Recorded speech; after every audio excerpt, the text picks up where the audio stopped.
Dice Josué capítulo 21, 43 al 45.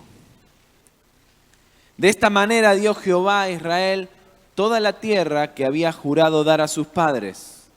Tomaron posesión de ella y la habitaron. Jehová les dio paz a su alrededor, conforme a todo lo que había jurado a sus padres. Y ninguno de sus enemigos pudo hacerles frente, porque Jehová entregó en sus manos a todos sus enemigos. No faltó ni una palabra de todas las cosas que Jehová había hecho a la casa de Israel.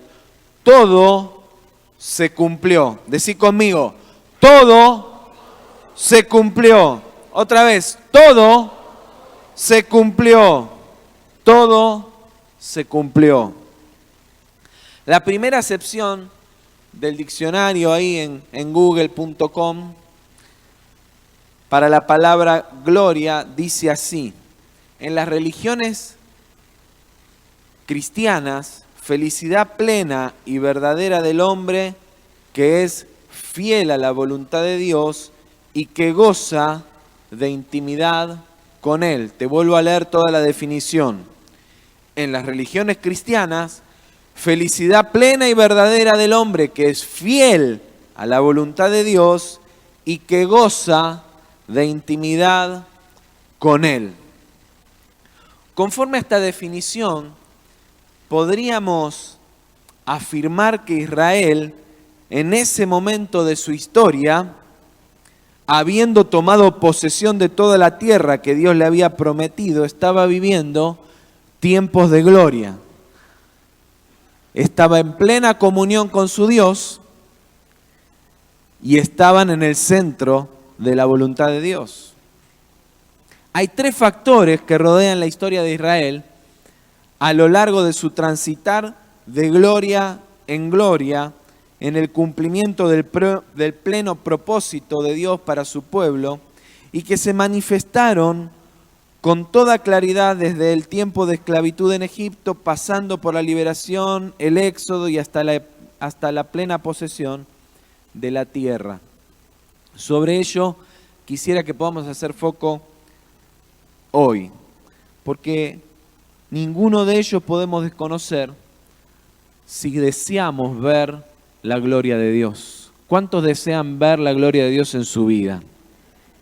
¿Cuántos quieren vivir tiempos de gloria? ¿Cuántos quieren caminar lo que hay que caminar para vivir esos tiempos? Se acabaron los amenes. Está bien, por lo menos somos sinceros. Sin lugar a dudas, para alcanzar un tiempo de gloria en nuestra vida hay cosas que debemos hacer.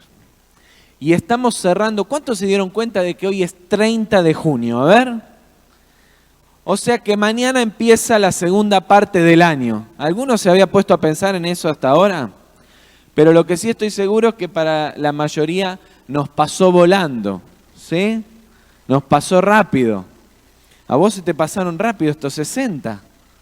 Tremendo.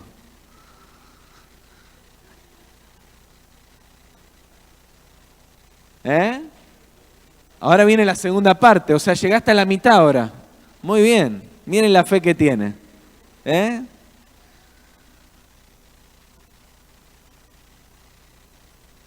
Siempre nos sucede que cuando llega la mitad del año, o por lo menos a mí me sucede así, no quiero generalizar, pero con la gente por lo menos con la que estoy más cerca y sobre todo con los que trabajamos, planificamos el año, la vida de la iglesia, sentimos que la segunda parte del año tiene una serie de problemas, que están todas girando en torno a esta situación, y es el deseo de hacer durante la segunda parte del año todo lo que no hicimos en la primera, ¿no es cierto? ¿No les pasa así? Es como que nos quedan 6 meses para hacer todo lo que tendríamos que haber hecho en un año.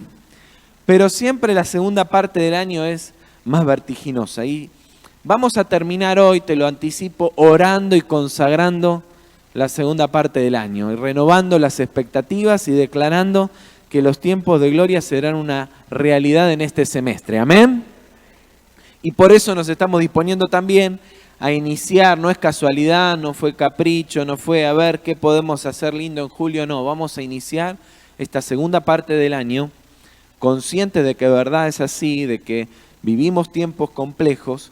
De hecho, el país vive tiempos complejos y esta segunda parte del año en nuestra nación va a ser una parte del año muy, muy, muy, muy movida, muy compleja, ¿sí?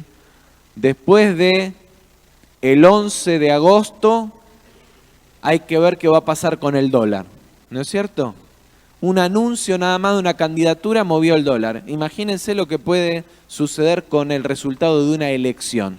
Y vos dirás, ¿pero qué tiene que ver eso con mi vida? Y capaz que algunos no leen el diario, pero vos llegás a la góndola y decís, todo sube. Bueno, eso a veces tiene que ver con lo que pasa un día en particular. Y muchas de esas cosas van a suceder en nuestra nación en este tiempo. Pero además, como nos lo dijo recién tan claramente Diego, nosotros, por la gracia de Dios, estamos bajo su bendición. Y entonces, si estás bajo su bendición, no podés manejar tu estado de ánimo según lo que veas en la góndola o en tu cuenta bancaria, sino según la fe que pones en el Dios que te persigue y vos perseguís como recién cantabas. Amén. Pero vamos a leer entonces y vamos a hablar acerca de estos tres factores que estuvieron presentes en el pueblo de Israel. El primero es el factor externo, ¿sí? Y es el factor al que habitualmente le echamos la culpa de todas las cosas en nuestra vida, ¿no es cierto? A todo lo demás, a todo lo que está alrededor. Los enemigos y la realidad exterior. Desde el tiempo de la esclavitud en Egipto, pero aún luego de ello, Israel tuvo que aprender a lidiar con el frente externo. De ese lado se encontró con enemigos. Los egipcios que los esclavizaron por 400 años, los amalecitas en el desierto, los habitantes gigantes de la tierra de Canaán. Contra todos ellos tuvo que enfrentar batallas. Pero también había una realidad que no siempre era enemiga, sino que configuraba circunstancias que simplemente tenían que atravesar. Y acá digo, el primer problema que tenemos a veces es que vemos como enemigos a cosas que en realidad no son enemigas. El Mar Rojo no fue un enemigo. Cuando el pueblo llegó y se encontró encerrado entre el Mar Rojo y el ejército de Faraón que los perseguía, pensó, sintió en primer momento que el mar se convertía en un enemigo porque era un obstáculo que no le permitía avanzar. Pero en realidad no era un enemigo, era una prueba y llegó a ser su aliado. Una señal del poder sobrenatural de Dios actuando al favor del pueblo.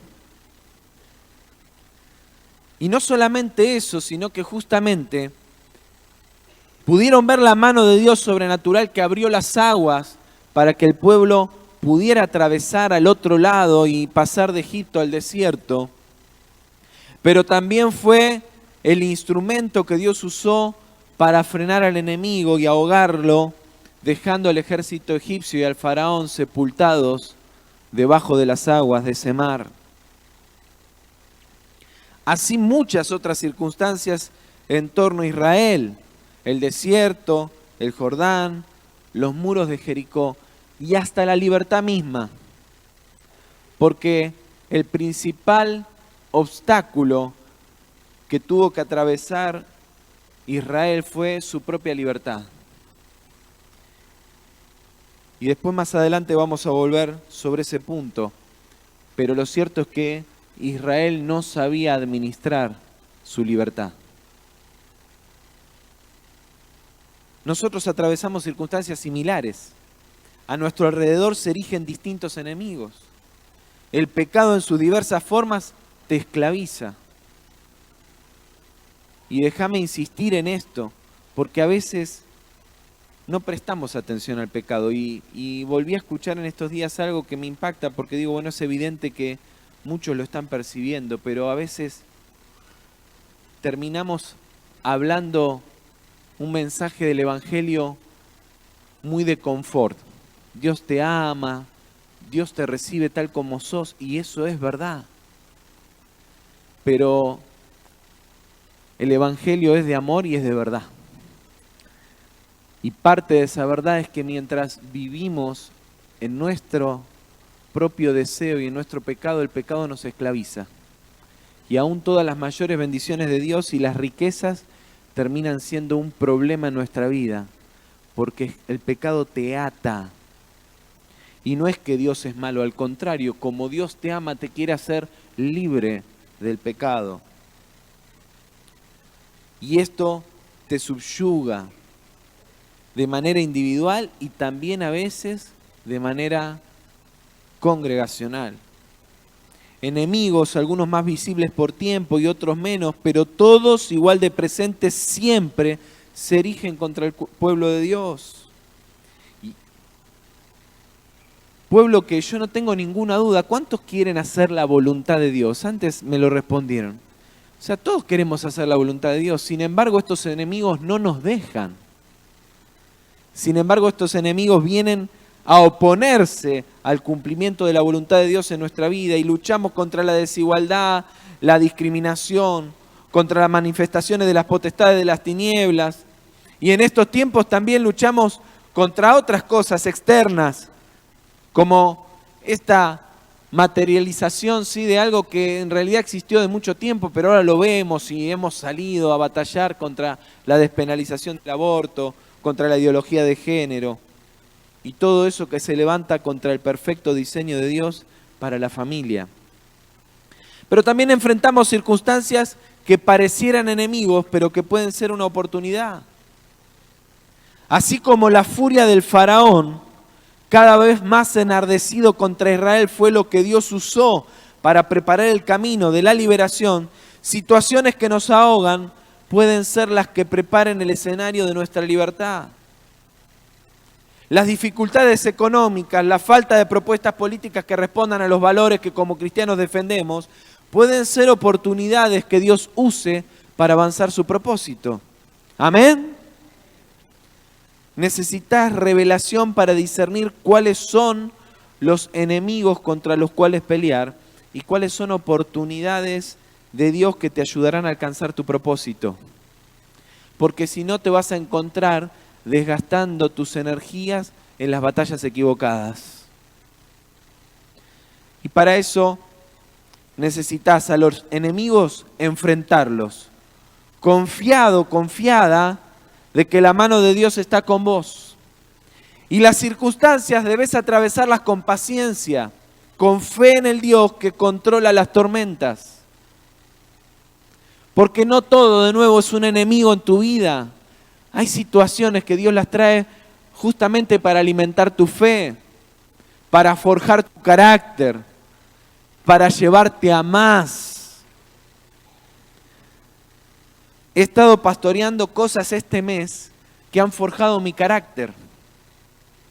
Situaciones no externas, situaciones de la iglesia, decisiones que nos mueven el escenario a todos y que a veces parece que son un enemigo, pero en realidad cuando Dios nos pone en la prueba de tener que tomar decisiones y la decisión de uno moviliza a otros, en realidad Dios está forjando nuestra paciencia, nuestro carácter y nuestra fe en que Él controla las tormentas. ¿Cuántos dicen amén?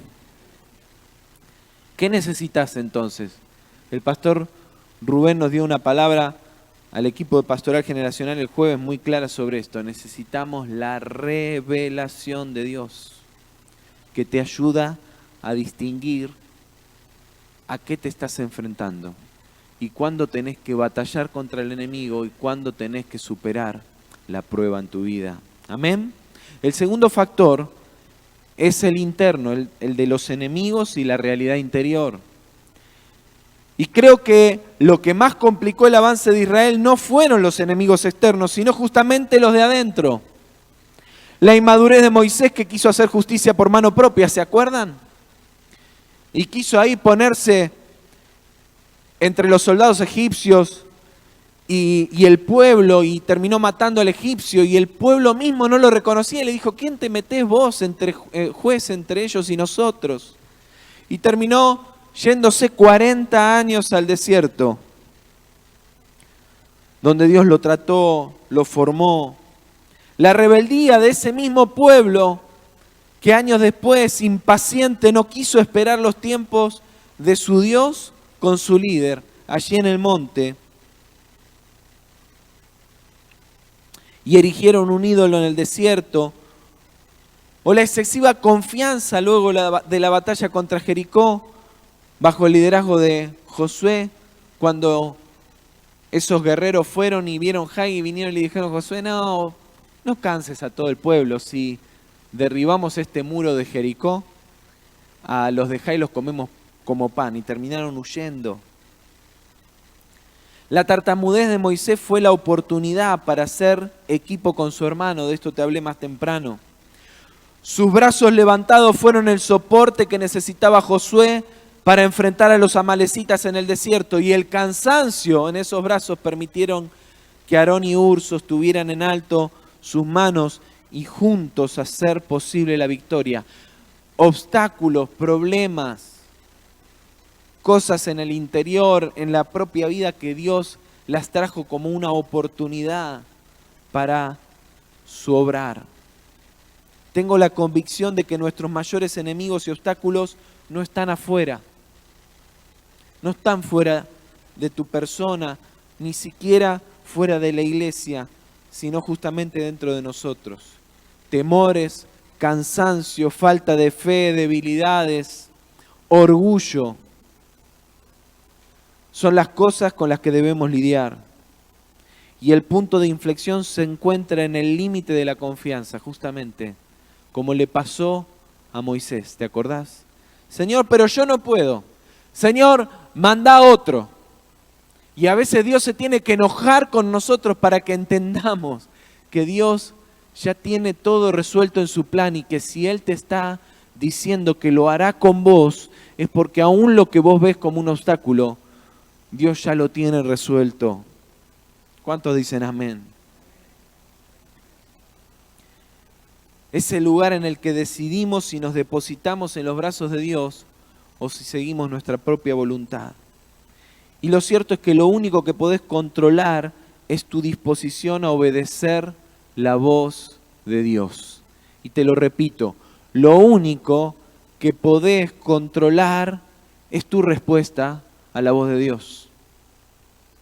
Es qué vas a hacer vos con la voz de Dios. Ninguno de nosotros puede controlar el frente externo.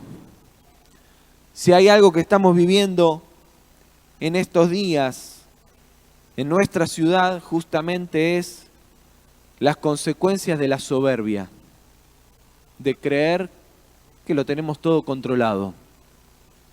Ninguno de nosotros puede controlar lo que pasa alrededor. Y no podés controlar la reacción de tu entorno más cercano. Ni siquiera eso. Lo único que sí podés hacer es decidir qué vas a hacer vos con tu propia vida delante del llamado de Dios, frente al propósito y a la voz de Dios. Ni siquiera podés controlar tus emociones internas. ¿Cuántos tienen absoluto control sobre sus emociones? A ver, levanten la mano. ¿Qué dicen? Yo sé cuándo me voy a enojar. Si me enojo porque lo decidí primero. Me levanté esta mañana y dije, hoy me voy a enojar. Pero lo que sí podés hacer es entregarle el control a Dios de tus emociones. Y entonces ahí empezar a encontrar victoria sobre las emociones que quieren dominarte. La intimidad con Dios y hacer su voluntad te posicionan en dirección a los tiempos de gloria. Escúchame bien. Fíjate, lo dice San Google. Dice que gloria es lo que experimenta aquel que le es fiel a Dios, haciendo su voluntad y estando en intimidad con Él. Google nos tiene que hacer la exégesis de algo tan... Por eso lo puse ahí a propósito. ¿Querés vivir la gloria de Dios en tu vida? Necesitas pasar tiempo con Dios y tenés que obedecer su voz. No venir al culto y que el culto esté bueno. Que nos apaguen las luces de ahí, que le pongan buena luz acá y en lo posible que suene lindo. Que Walter y Tere hayan tenido una semana ellos de gloria, así te bajan el cielo. No, no, no, no, no. ¿Querés experimentar la gloria de Dios en tu vida? Necesitas pasar tiempo con Dios y hacer su voluntad. Tercer factor, el factor tiempo. La espera y la perspectiva multigeneracional. Y quizá este factor complicó justamente mucho más a Israel que los enemigos exteriores y los interiores, el tiempo. Primero los 400 años de esclavitud que habían fulminado la cultura de un pueblo que había nacido nómade y autónomo. ¿Se acuerdan, no? ¿Cómo nació? Dios le dijo a Abraham, andate de tu tierra, deja tu familia y anda a la tierra que te voy a mostrar, porque voy a hacer de vos una nación grande. Y Abraham salió junto con su sobrino Lot. Así que después de meter la pata, de mentir, de que casi lo matan, de que casi expone a su esposa a que fuera ultrajada, etcétera, etcétera. Y si me preguntás de qué estás hablando, bueno, después andá, lee ahí Génesis capítulo 10, 11, 12 y te vas a enterar. Llega un momento donde él se dio cuenta que no había cumplido la palabra de manera completa, que no estaba obedeciendo a la voz de Dios, entonces no veía los tiempos de gloria en su vida. Y entonces deja a Lot, porque le había dicho, andate, deja tu tierra y deja tus parientes, solo. Y entonces cuando se aparta de su sobrino Lot, Dios le dice, levanta la mirada y ahí está la tierra que te voy a dar. Y esa tierra la tuvo que ganar, la tuvo que hacer producir, la tuvo que trabajar. Y era un pueblo nómade que iba moviéndose, ¿sí? Vivían en carpas. Pero un día llegaron a Egipto. Y en Egipto pasó que se encontraron con el confort de ser una tierra que los alimentó, porque se acordarán, ¿no? Llegaron a Egipto en un momento donde había escasez en la tierra. Así que llegaron a buscar que José les diera lo que ya no podían producir. Estaban pasándola mal. Y yo creo que quizá el principal punto, la principal razón por la que terminaron esclavos fue justamente porque les gustó la idea de que otros les proveyeran. Y se acomodaron a recibir de Egipto el alimento que necesitaban y se convirtieron en esclavos de otra nación. Y durante 400 años fueron esclavos y eso les limó su cultura. Se las eliminó totalmente. Su dependencia los hizo desesperar luego entonces ante la falta de agua del desierto, porque estaban acostumbrados de que en Egipto siempre había agua y siempre había comida. Durante 400 años eso no había faltado. Un día se habían encontrado esclavos y no entendían por qué. Pero ¿y si así empieza la esclavitud en nuestra vida? En estos tiempos donde hay escasez, ¿qué haces? Cuando te falta, en vez de orar a Dios, vas a San Visa, a San Mastercard, a San Naranja. Y ellos siempre tienen comida para darte. Y está cómodo. Y cuando un día querés acordar, te convertiste en esclavo. En esclavo de San Visa, de San Mastercard, de Santander.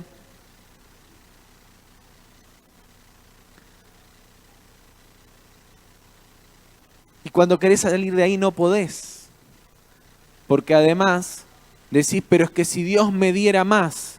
Y decías antes porque no tenía trabajo y ahora tengo mucho trabajo y me va muy bien y sigo esclavo. Claro, porque es un problema de mentalidad.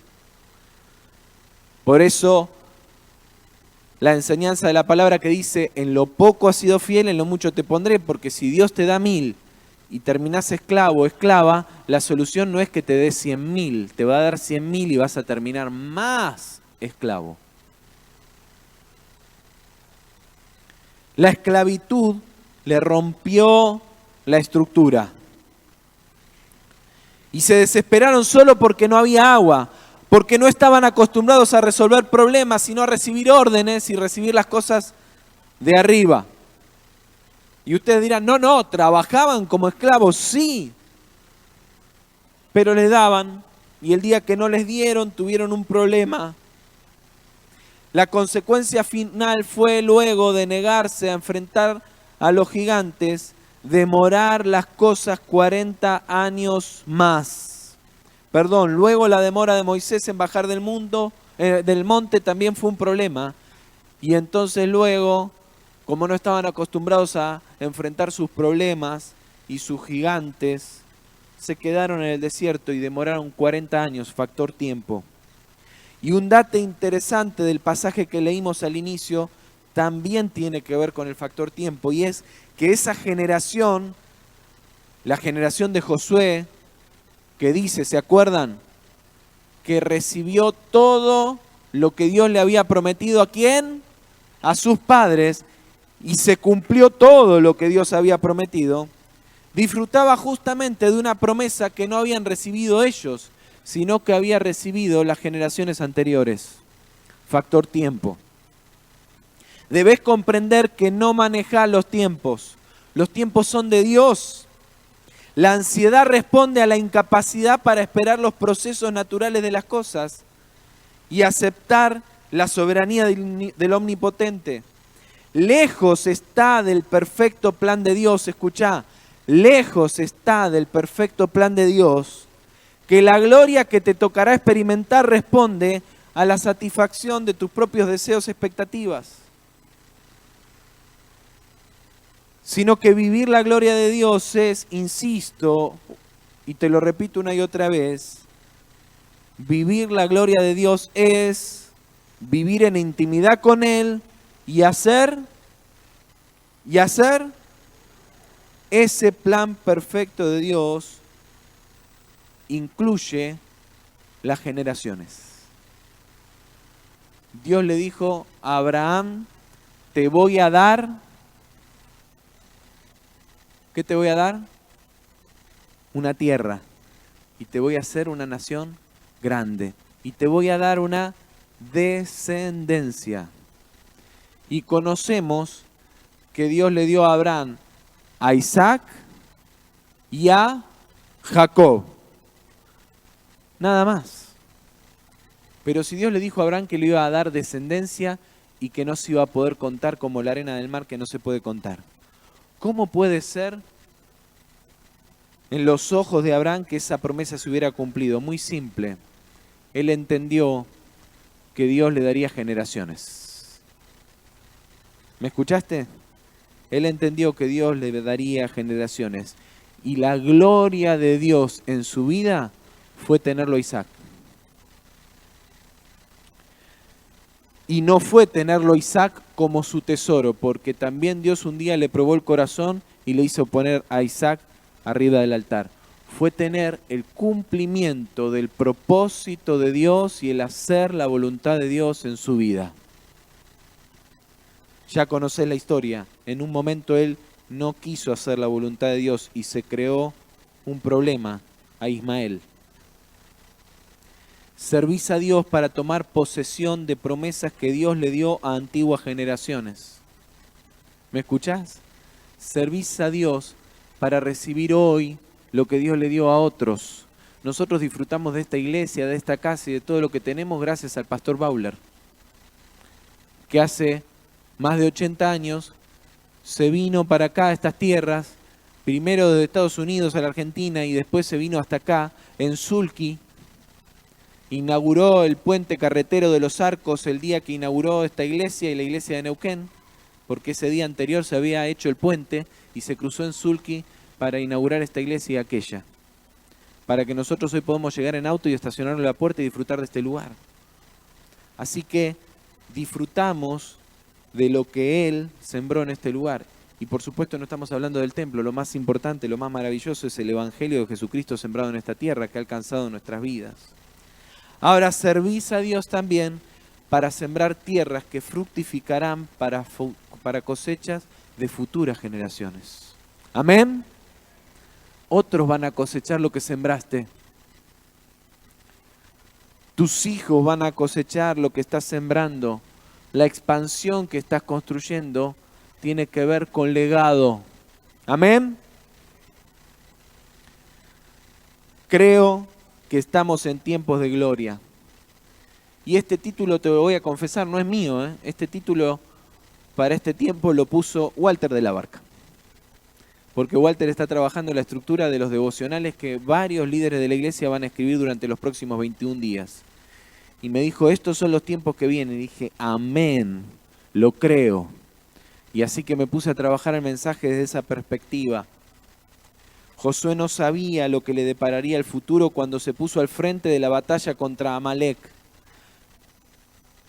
Él estaba ahí en el desierto y Moisés, Aarón y Hur sostenían ahí los brazos en alto para que Josué pudiera ganar la batalla. Y él no sabía lo que iba a venir después, porque no sabía que lo iban a mandar con Caleb y otros 10 a ver la tierra y que cuando volvieran los otros 10 iban a arrugar, no lo sabía. Iban a descreer del plan, del propósito, del poder de Dios. No lo sabía. Que iban a ir contra la voluntad del pueblo con Caleb y se iban a quedar solos. Pero lejos de cuestionar a Dios, se mantuvo fiel, tuvo paciencia. Y aún cuando él tenía la fuerza, porque evidentemente era un guerrero, porque evidentemente ya le habían confiado un ejército, porque había ganado a los amalecitas, él podría haber seguido y haber hecho la suya, haber dicho, yo sí le creo a Dios y me voy. Pero sin embargo esperó 40 años y vivió su tiempo de gloria. Los tiempos que vivimos son muy acelerados y los enemigos externos están atacando con nuevas e innovadoras armas muy efectivas. Y los internos están tan vigentes como siempre. Y a diario nos topamos con cosas que quieren desanimarnos y sacarnos de carrera. Me impactó escuchar en estas últimas semanas varios hermanos que me dijeron el mensaje que compartiste sobre el desánimo me llegó y una hermana me dijo, fui al grupo pequeño y a todas les había llegado de la misma manera. Esto es lo que le pasó al pueblo de Israel en un momento, vino el desánimo. Y esto es lo que quiere atacar todo el tiempo tu vida. Ahora, cuando veas el desánimo, no lo veas como un enemigo, velo como una señal. Si hay desánimo es porque el enemigo te quiere detener, y si te quiere detener es porque sabe que algo poderoso Dios va a hacer con tu vida. ¿Cuántos dicen amén? Hay una sola cosa que te puede dejar fuera, y lo dice así la palabra, por cuantos todos pecaron y están destituidos de la gloria de Dios. Lo que te deja fuera de la gloria de Dios es el pecado. Es decir, alejarte de Dios y desobedecer su voluntad. Y me detengo en esto para decirte, ojo, porque el pecado no es solamente mentir. El pecado no es el adulterio. El pecado no es robar. El pecado es no hacer la voluntad de Dios en tu vida. El pecado es no cuidar tu familia. El pecado es no honrar a tu esposa o a tu esposo. El pecado es no ser ejemplo para tus hijos. El pecado es no buscar a Dios. El pecado es no estar en intimidad con Él y obedecer su voluntad. Tu victoria está en las manos de aquel que ha vencido.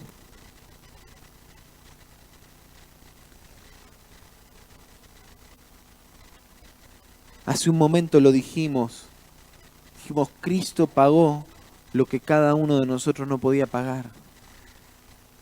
Y en Él, que venció el mundo y venció el pecado, está tu victoria. ¿Cuántos dicen amén a esto? Tu gloria es hacer la voluntad de Dios. ¿Y sabes qué? Dice la palabra de Dios, que la voluntad de Dios es agradable y es Es agradable. Es agradable y es perfecta. Dice Proverbios capítulo 10 que la bendición de Dios enriquece y no añade tristeza con ella. La voluntad de Dios es agradable y es perfecta para tu vida. Necesitas comprender que no hay gloria más grande que obedecer la voluntad de Dios para tu vida.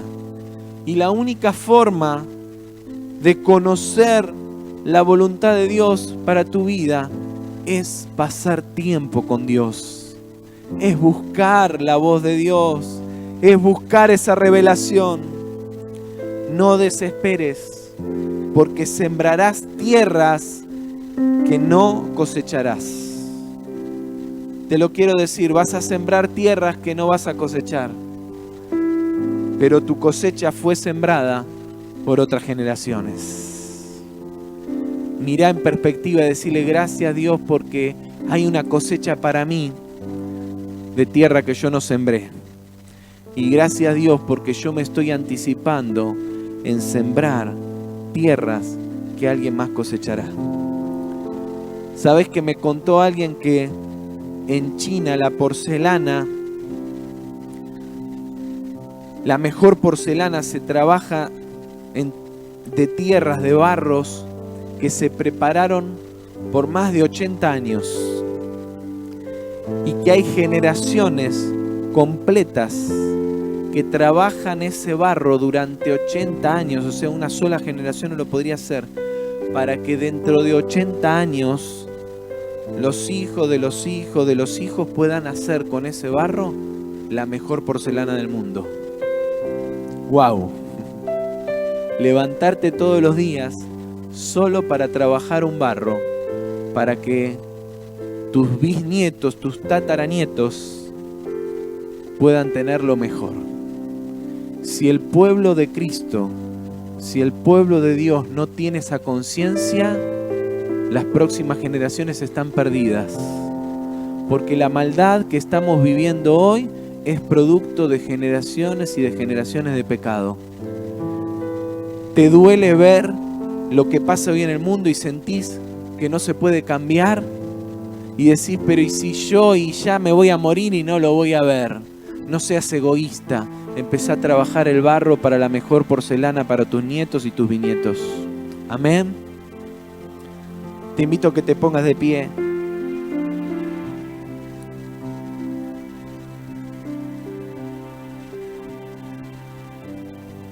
Padre, yo declaro que el próximo semestre será clave en la vida de esta nación. Y en el propósito de Dios, con su iglesia en la Argentina y con su iglesia en Cipolletti y como esta congregación. Declaro por la fe que Dios desatará tiempos de gloria sobre tu vida y que vas a ver cumplidas todas sus promesas. ¿Cuántos dicen amén? Dale un fuerte aplauso al Señor.